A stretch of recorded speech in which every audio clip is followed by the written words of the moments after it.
Welcome to New Realities. I'm Alan Steinfeld, and this program is about the evolution of our consciousness and how we're activating more of our potential.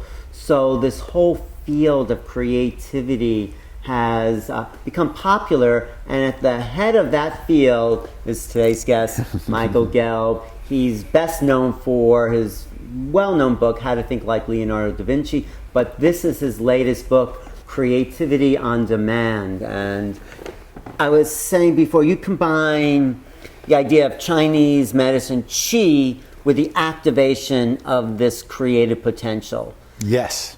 But isn't the creative potential alive in all of us? I mean, there's those old guys that sit at a desk and they're very creative, right? So talk about that. Well, we're all born with it. We're all born creative. We're all born with the same brain set up as Leonardo da Vinci. We are? We had are. a little, didn't he have something special? 100 billion brain cells.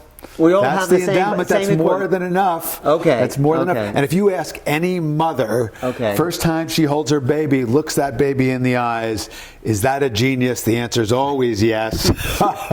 So we all have potential geniuses. And if you think about it, for the first 5, 6, 7 years, we also have abundant energy and nonstop curiosity. That's true. Then we go to school and we get de-geniused. Yeah. And it tends to get worse in college and graduate school, and then we get out to the workplace. We can't do anything. We can hardly tie a shoe.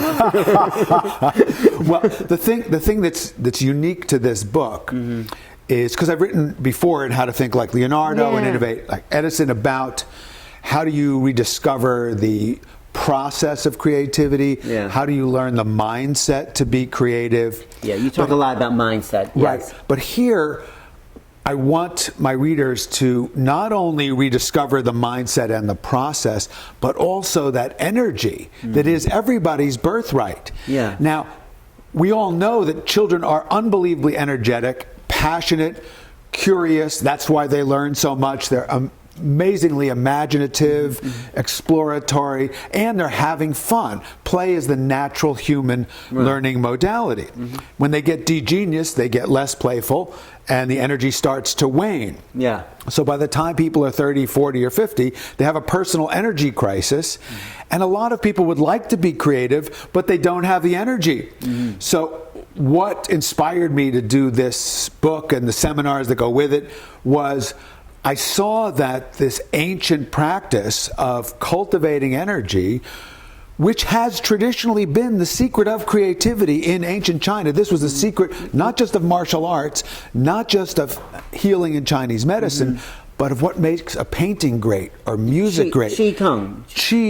Qigong, the cultivation of this life energy. Qi means life force, life energy. Gong simply means workout or cultivation. Oh, okay. So Qigong, cultivating life energy. So in other words, starting at age 50, age 60, even age 70 or 80, if you invest 20 minutes a day, you can experience a renaissance of that original life force.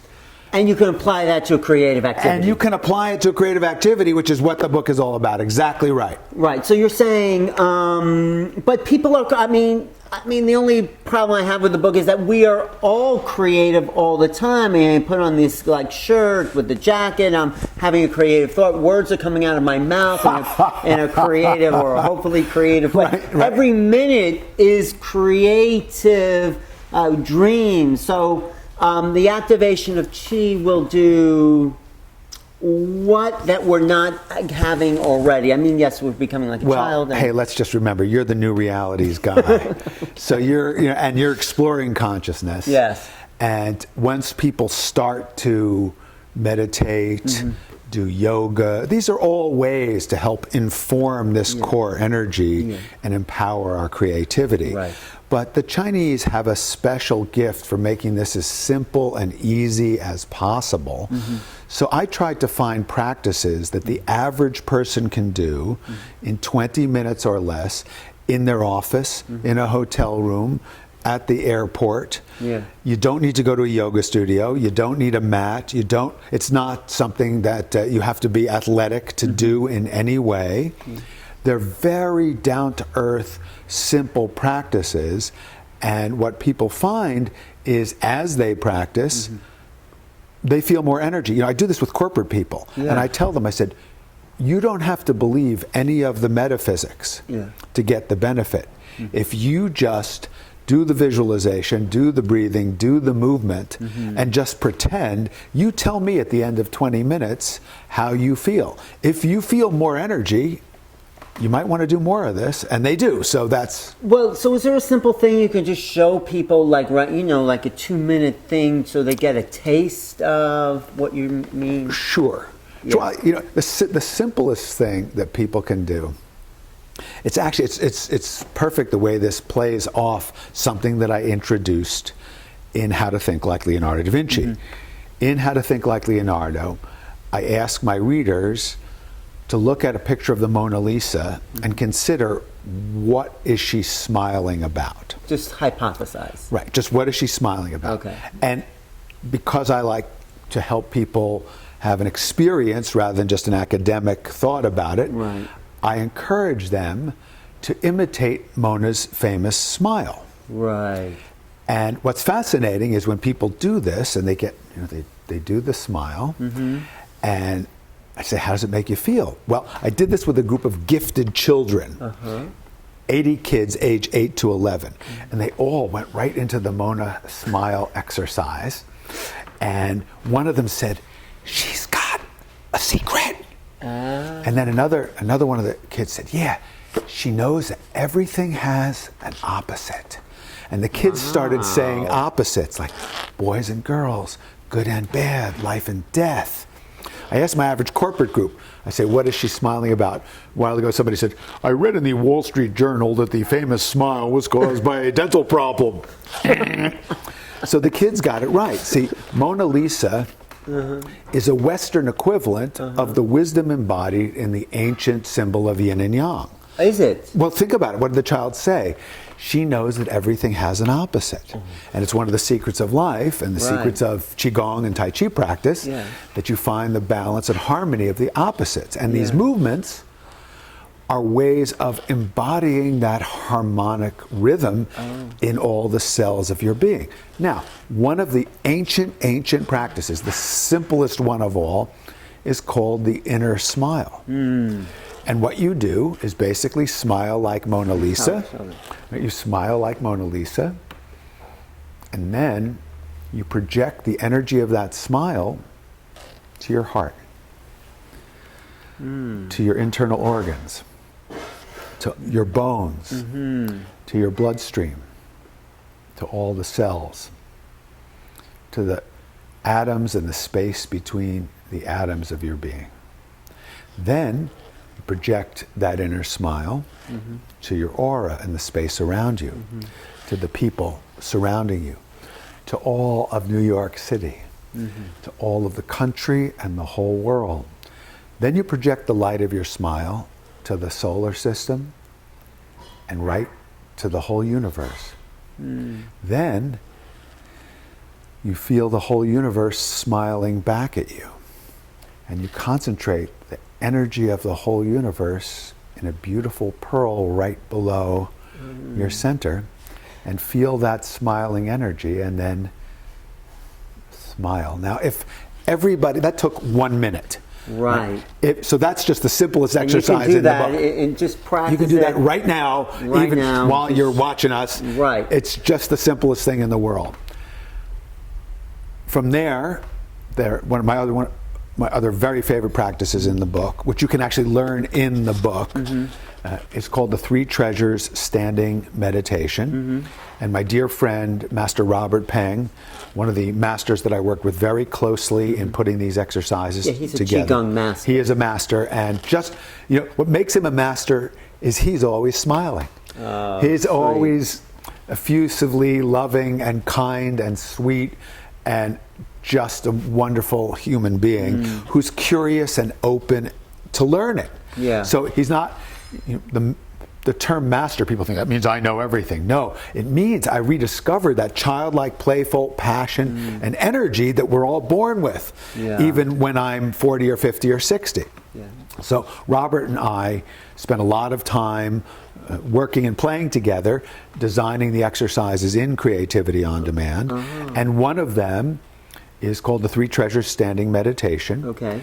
And it's a very, very simple, elegant way to empower first the wisdom center, which is the Shen, exactly right.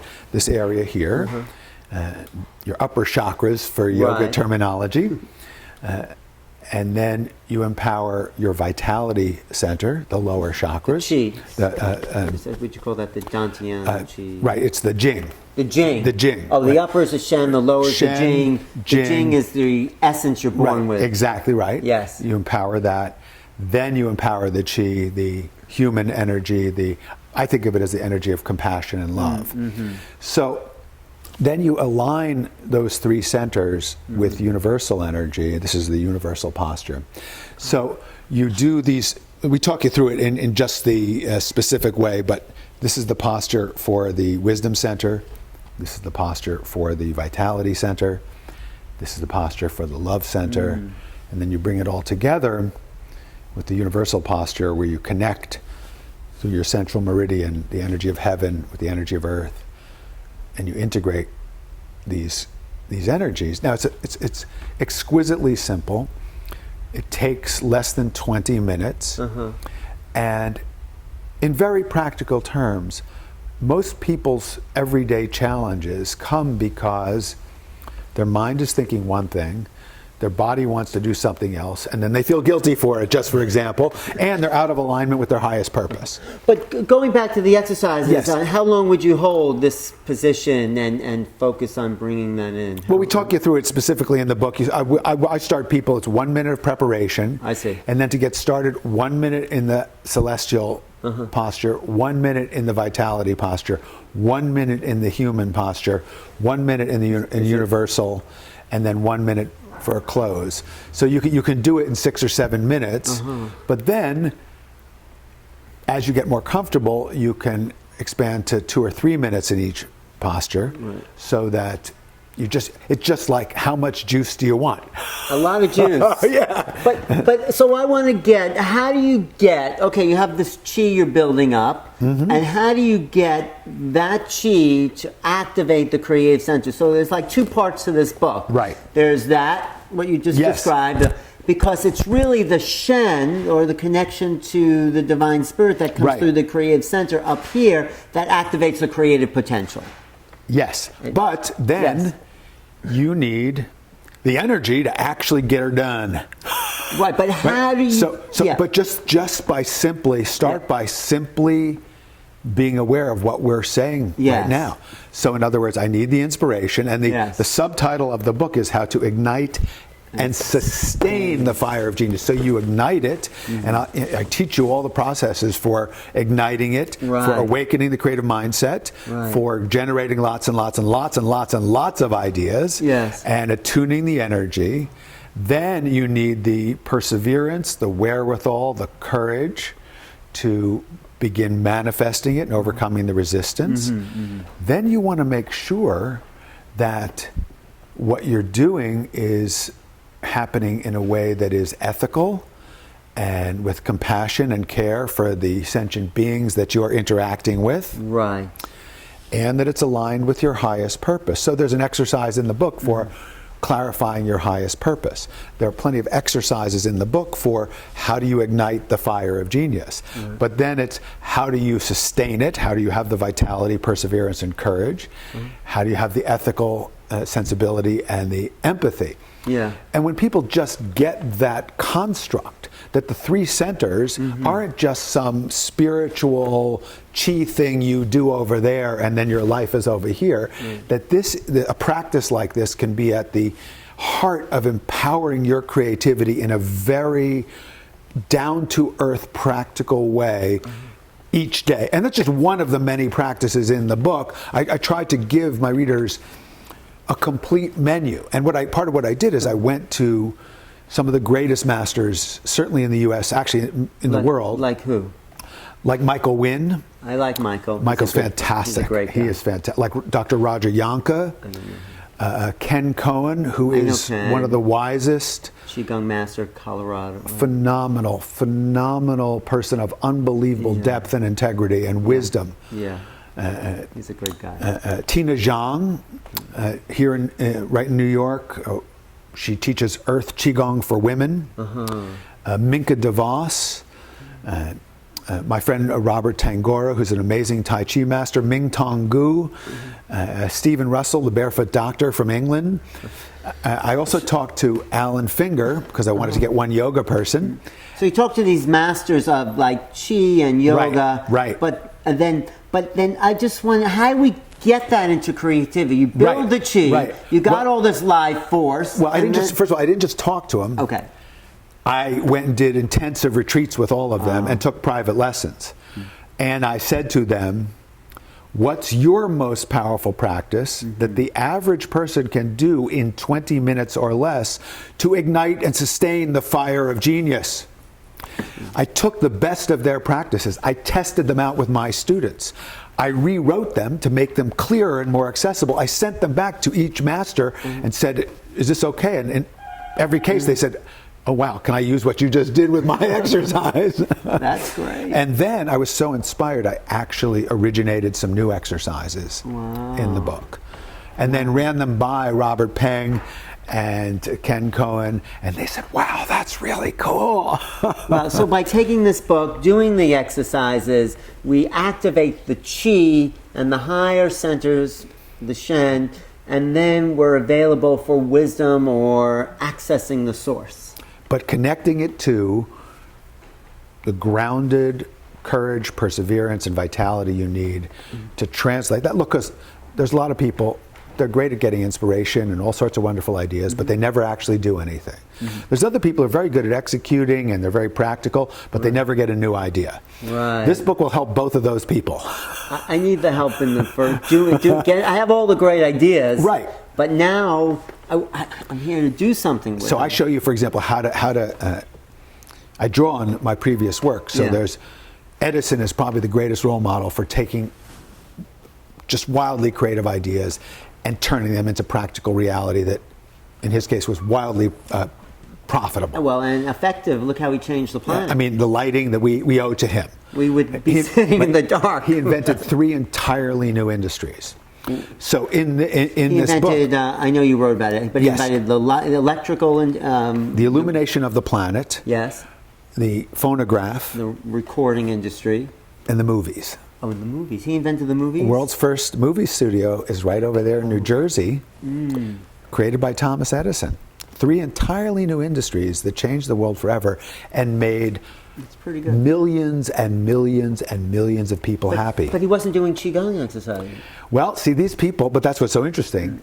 People like Edison, people like Da Vinci, people like Tesla, people like Marie Curie, Queen Elizabeth I, Charles Darwin, Thomas Jefferson. One thing people aren't aware of when they study great geniuses is that they seem to have a natural connection to the source of universal energy. They do. They have seemingly unlimited energy. And they believe in their own vision. They believe in their own vision. And by the way, probably the most powerful Qigong you can do is clarifying your life purpose. And that's why that's one of the most important exercises in the book. I take you through the same thing I do in my workshops with people to clarify your purpose. Because that aligns your energy. Then if you do these practices, you're nurturing it in alignment with that sense of why am I here? Why do I want to create? What's the reason? What's the purpose? So we get in touch with our life purpose, and then in a sense, because we're all here for our unique vision, the Qi of creation that manifested us activates us to act on the behalf of the universe. Would you say that? Yes, I would say that exactly. That was very well said. Okay, that's pretty good. Now, see, that's a new reality right there. It is. For a lot of people. But that's what you're, thank you. But I think that's what you're saying. If we're really aligned with the life force and it's flowing through us, then our uniqueness is activated to be communicated, felt, communicated, experienced, and shared. And that's what everybody is yearning for. Yeah. So this I recently met Elizabeth Gilbert. Eat, Oh, Eat, yeah, Pray, yeah, Love. yeah. Eat, Pray, Love. And she talks about how she believes that ideas have a life of their own. Oh, I love that TED Talk where Right. she talks about the genie. Yeah. Right, and they're floating around, Yeah, and that's they're a waiting great- to anoint you. Yeah. So, but your job is to make the antenna more sensitive so that you can pick up the broadcast, which is happening all the She time. talks about that story about Ted. I mean, Tom Waits, maybe? He's driving in a car. He gets this amazing song, and he says, "Can't you see I'm driving?" Gotta pull over. Just come. But Gotta yeah. pull over. So she is saying, and what you're saying is that Yeah, and what I'm saying is, here's how to do it. Right. Here's how to make yourself more susceptible to grace. oh, because you're making us you're showing us how to become the antenna. Right. You are the antenna, Yes. but you're filled with static. There's a lot of noise, there's a lot of static, there's a lot of Right. interference. Right. I am teaching you how to get better reception. I see. So we clear out the junk. We become Right. fine-tuned Right. to our mission, Right. so we get what's specifically And when for I say us. let me just rephrase that, because I'm just bringing forth the wisdom of the ages, Yeah. thousands of years of these lineages, and translating it to make it accessible to you. This Well, is you're a synthesizer. yeah, I'm a synthesizer. And because you're done the research, you can now deliver those great wisdom teachings, so we don't have to go and do all the workshops you've done. That's the plan. That's exactly right. And so by becoming this fine-tuning antenna for the chi, the source, the active potential of the unknown, we become vehicles of that communication. Yes. And we become like Edison or Da Vinci. I mean, there is genius inside all of us. We just have to get that's why you see this lightning bolt. Yeah, I saw that lightning bolt. That's what struck me to write this book. Oh. I was hit by the lightning bolt. Really? My Tell me about antenna. that. Tell me that well, story. I was on a qigong retreat with Robert Peng, practicing 8 hours a day, and I experienced this epiphany where it just became completely clear that the missing link for most people who want to be creative, even if they read How to Think Like Leonardo or Innovate Like Edison, is the energy. That we had to find a way to help them access the creative energy and link it with the process and the mindset. Oh, so this is a vital component to the other books you've developed. So you told people how to think, act, go into the genius, the new ideas, but if they didn't have the energy, they wouldn't be able to It's just a missing link for a lot of people. So I just thought I have to complete everything I've done up to now. So this is a power source for those other... You feel the vibration?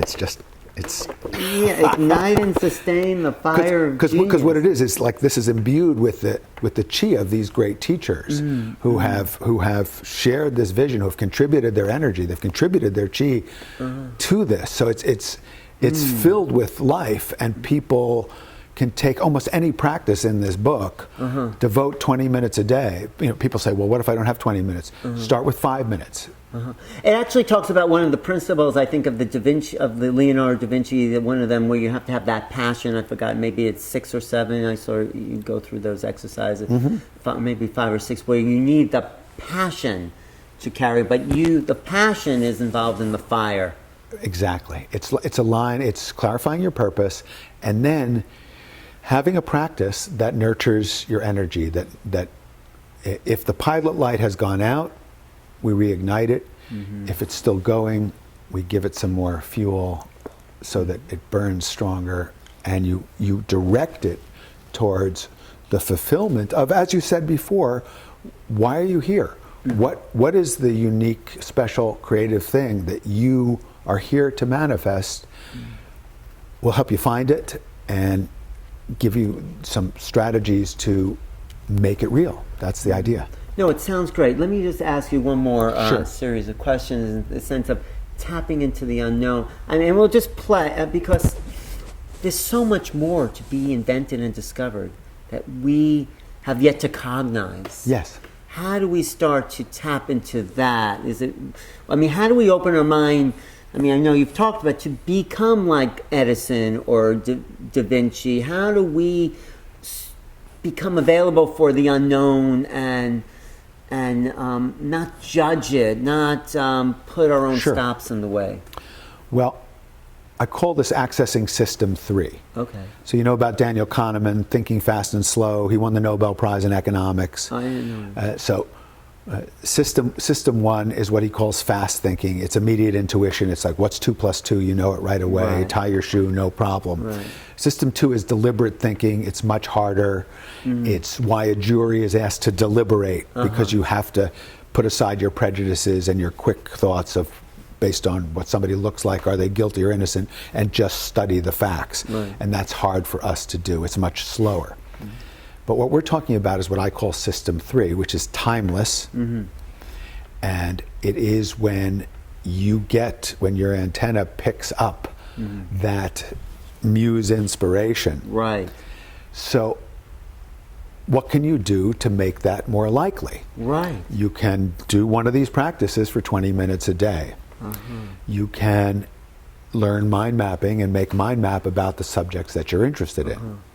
You can do the exercise I introduce in here called Go Right to the Source. What is that? Well, I took the wonderful stream of consciousness writing programs that I have learned over the years from Julia Cameron, from Natalie Goldberg, from Linda Metcalf, from my friend Mark Levy, and many other people. Right. We did this in high school. You did stream of consciousness writing. Yeah. Basically, it really works to get you out of your linear, everyday, habitual mind. It's like automatic writing. Well, all you have to do, you make it automatic by just keep writing. And I tried to figure out what's the shortest possible time you can do that every day to access that. Because my clients are busy. They don't have an hour and a half to do this every morning, for example. So 10 minutes. 10 minutes of stream of consciousness writing on anything, but it could be on the topic the thing you want to invent, the screenplay you want to write, the opera you want to compose, the dance you want to choreograph, the business you want to start, the change you want to make in your relationship, whatever it happens to be that you're concerned with, you write about that or about anything, but you just keep writing. Now here's the thing. You then keep a notebook a la Leonardo and Edison, and you do the chi practice before you do the writing. And it just makes it so much more effective. You know what I'm getting about what you're saying in Chi is that, they say before there was something, there was nothing, and out of the nothing comes something. Right. Well, that's where creative thought seems to arise from. They arrive out of nowhere. Out of nowhere. And so if we tap into the container, we start to tap into the... Well, see, so you asked for practice on it. Yeah. Like one of the simplest, most ancient practices. We do this normally standing, but it's called Wuji, which is the undifferentiated emptiness. It's before the Tai Chi. It's before yin and yang separate. So we enter into that. Now imagine if business leaders or Congress people or executives or heads of major organizations, before making an important decision, just took 1 minute to be in the Wuji posture. And what is the posture actually? Your hands are here in between the earth energy and the heaven energy. Okay. So you have to imagine this standing, and they're floating there, and you're upright. You have the inner smile going on, and your shoulders are relaxed, and you're aware of the line of energy right through the core of your being, from heaven to earth and earth to heaven. Inner smile. And you can breathe into your lower belly. Let it expand. Let your lower ribs and lower back expand as you inhale. It compresses as you exhale. And you just let go.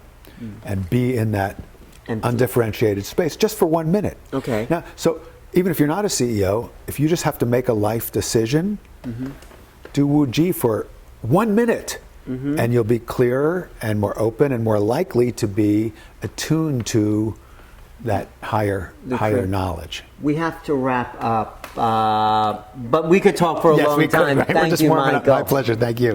Michael Gelb's new book, Creativity on Demand: How to Ignite and Sustain the Fire of Genius. Yay. Genius.